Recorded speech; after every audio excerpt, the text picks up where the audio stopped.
Greetings, this is Atma Bodha. This is podcast number 35. The title of the podcast is Without Seeing the Best, You Cannot Experience the Best. You cannot be the best. And today is December 31st. Today's New Year's Eve. So get ready to celebrate 2022. Awesome. For some reason, I woke up early at like 4:30 in the morning and was inspired to write something. And here it is. A rudderless ship wanders aimlessly. If you have no purpose, your life becomes purposeless. These common sense concepts apply directly to your spiritual path, whether or not you recognize that. The direction you choose has absolutely nothing to do with the concept of ego. To have a motive is itself not an egotistical characteristic. If the direction you aspire to travel in is unwise, then you can say that idea arose from a limited concept of self. This false illusory ego is simply your mind trapped by limiting beliefs. When you remove those limiting beliefs, you naturally choose the right direction, the direction towards higher truth. In this fashion, you retain your individuality. What is the best? The beauty about this concept is that you have your entire life to figure out what that means to you. On a personal level, it is about your personal best and not about how you compare with others. And we all have different subjective perceptions and different ideas about what constitutes the definition of best. One thing is certain, you can never arrive at your full potential without trying to do your best. You cannot do your best without having some idea of what the best you looks like. For the closet nihilists out there who claim that the best is another illusion and is the next Buddha that you need to kill, you will reap the seeds that you sow. To claim that life has no purpose and that there is no, quote, best, unquote, then what you are doing is saying that your path is not the best. This is a warped perspective if you think that the, quote, middle way, unquote, means lukewarm. The middle way was always about external influence and not allowing external things to make you happy or sad. The middle way was never about not having an internal direction of aspiring to be the best that you can be. Many teachings have been corrupted, and those that advocate meaninglessness are themselves lost. You don't need to have the highest aspirations if you don't feel comfortable with that. But to not aspire to be a better person than who you were yesterday is actually stagnation and not spirituality. Love all, trust truth, be more. And that is the total of what I wrote this morning. So now we'll just do a quick little commentary on that. But first, to take a moment to breathe. People forget to breathe. You know, talking on Reddit, some people are complaining. It's like, well, you're not really describing what the truth is. You're not really telling us how to become enlightened. You're just talking. And, okay, well, let's try this, okay? Let's take a deep breath. Breathe in purity. Breathe out purity. Now the pause between the breaths, we want to try again, this time taking a pause after the inhale and then also taking a pause after you exhale. Here we go. And we're breathing in purity, breathing out purity. Breathing out purity.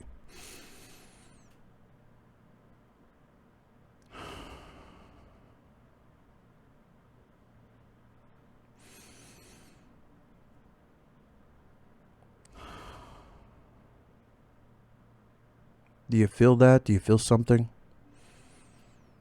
People forget to breathe. Breath is so important. It's like the most important thing when it comes to spirituality. I mean, it's ranked up there in terms of physical things that you can do that don't require thought, that don't require energy, just breath. Because the beautiful thing about nature and about this ultimate truth is it pervades everywhere. Okay, it's bigger than me. I'm just one person, and believe me, I'm outnumbered. Truth is everywhere. But if you want to breathe in that truth without seeing the best, you cannot be the best. You can't experience the best. When you believe that when you're breathing in that purity, that ultimate. And when you breathe out, you're breathing also out that purity, that ultimate. And when it becomes a habit, then you're breathing in purity, breathing out purity all day long.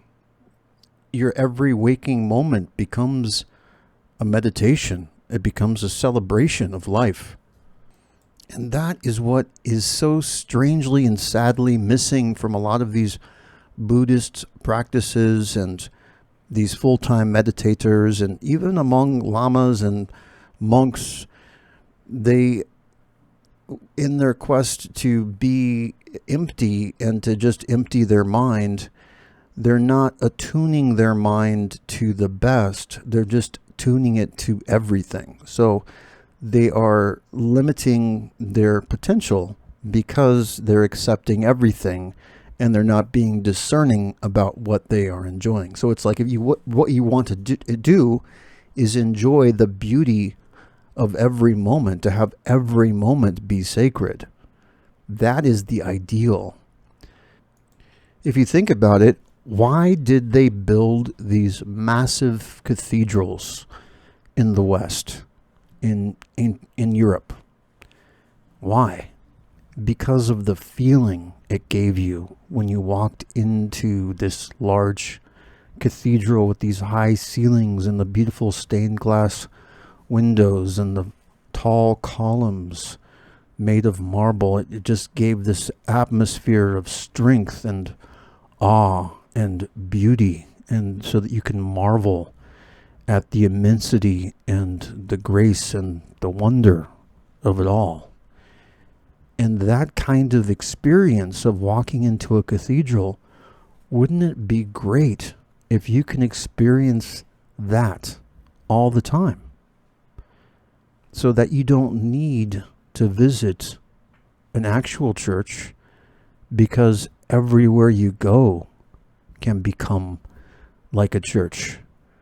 That you are superior to your senses, and that you can give that same feeling internally, no matter what your senses are telling you. You could be looking at a garbage heap.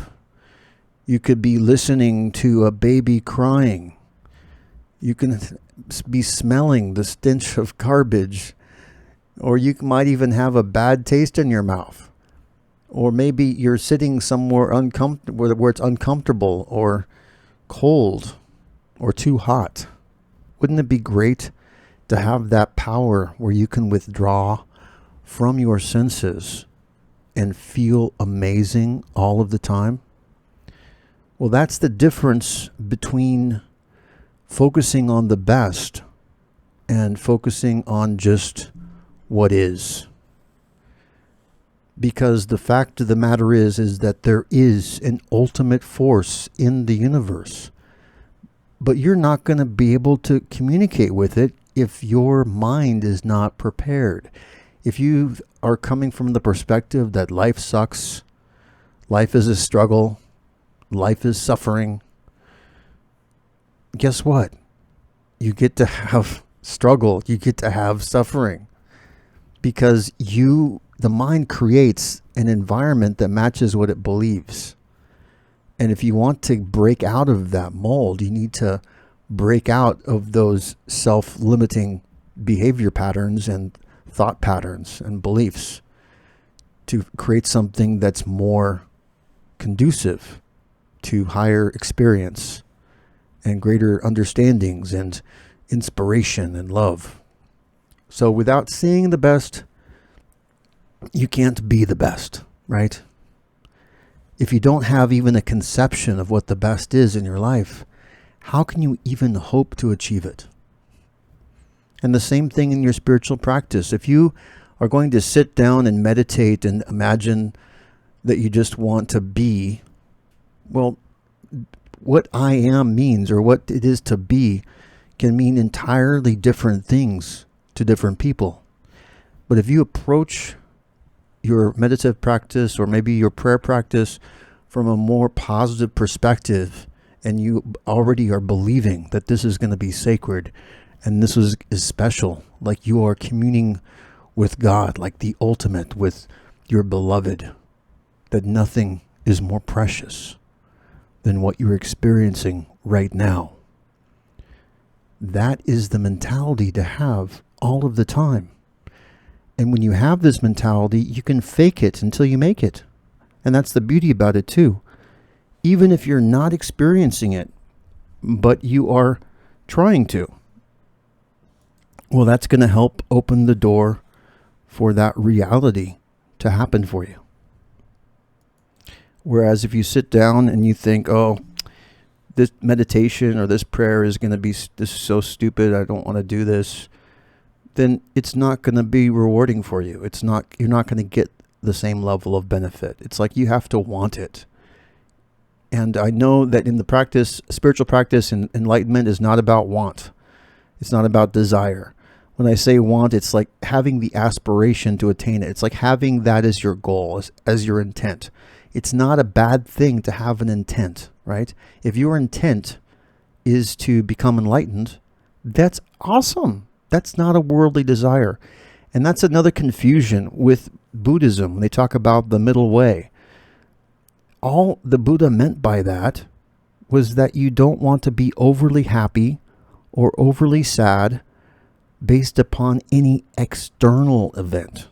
It's not talking about your internal reality and saying that, oh, you should just be not happy, not sad, and just be lukewarm all the time and to be completely dispassionate all the time. Dispassion is one thing, because dispassion just means you're not experiencing desire. But you can have exuberant dispassion. You can have loving dispassion. You can have euphoric dispassion. What matters is not the pleasant feeling that you have inside. What matters is if that arose naturally, as opposed to coming from an external sensory input or from desire. And I think it's a bit sad that there's many so-called masters that are discouraging people when they find a bliss. They say, well, no, you have to discard the bliss too. Keep going. It's like, no. Bliss is wonderful. Bliss can be eternal. Bliss can happen all the time. Bliss should be your natural state. Children are naturally blissful. They walk around with their eyes full of wonder at how amazing the world that we live in is. And as we grow older, most of us, we lose that enthusiasm for life. But that enthusiasm for life, that's something you want to keep. That's what makes life enjoyable. You want to keep that enthusiasm, that wonder. And that's the natural state, to have that wonder where you believe, where you see everything as sacred and every moment as precious. And I wrote something else here I'm just going to read right now. Hold one sec. Truth is what exists when desire and deception are removed. Even when love is removed, truth still shines. What does that mean? That means that what's keeping everyone from experiencing this ultimate truth all the time is desire and deception. And maybe we'll talk about that in another podcast, but when you're focused on seeing the best, that means you're not focusing on desire. It means you're not focusing on deception, but you're going beyond that to something greater, which is higher truth and love. The truth is one. That means it is always outnumbered by fools. And yet, truth always wins. Why is that, I wonder? Could it be that it is the source of ultimate power, and it's not the legion of the many that has the power? The message there is, it doesn't matter how outnumbered you may be or you may feel out in the world. Just remember that the truth is only one. It is the ultimate. And although you may feel outnumbered, when you have the full force of truth on your side, you are unstoppable. You become stronger than any external force in the world or in the universe, because truth is the origin of everything. There's nothing that can exist or prevail without truth. And when you have truth, you have everything. And I want to say something real quick too, because someone spoke to me earlier and they listened to my podcast and they say, well, how do we know you're not going to start a Patreon later and only offer the secret teachings of how to find truth after you've paid some money? And my answer to that is, my motive is not for money. How I measure success, how I measure true wealth, is not with money, but how many minds I can inspire, how many hearts I can touch. And I say that unironically. That is the true wealth. It's not about money. I have no plans to open up a Patreon or to turn this into just a money-making venture. No, my plans are much bigger than that. Okay, but it's not about money. But it is about reaching as many people as possible. I want the whole world to be enlightened. Enlightenment is for everyone. This is something that I believe, to the core of my being, is the next level of human. This is historical. This isn't about a business opportunity. No, this is about the future of humankind. That is the level of my conviction. It's like being a part of human history, an important historical figure. Having a philosophy that can help shape the next hundreds of years of humanity. This is on a similar level of Socrates or Plato or something like that. This is not some kind of Patreon thing that I'm trying to do. No, this is beyond, much beyond that. And you might think that that means I must have a huge ego. And no, that's absolutely the opposite is true. Because of this connection with the one living truth, my mind is always swimming in bliss and in ecstasy. I'm already taken care of. I'm already liberated. I'm not doing this for me. I'm doing this because I'm thinking of the bigger picture. What would it be like if everybody could experience this? This would transform the planet. Can you imagine people feeling love and bliss all the time? It's kind of like being the ultimate drug dealer. It's like giving away free heroin, but it's not actually heroin. It's like some sort of vitamin pill that doesn't have any negative side effects and just makes you blissful and full of love. I mean, this if this was a drug, it would be sold out in every pharmacy around the world. There would be long queues of people waiting in line to get this. That's how powerful this is. And it's very, very simple. You just need to believe in it. You just need to believe that it's possible. You just need to believe that this truth is accessible to you too. And when you believe that and you incorporate this kind of philosophy of unlimitlessness into your life, it's going to happen for you too. And that's what I work towards, and that's why I do these daily podcasts. This is Atmaboda signing off, and until tomorrow, have a fantastic day.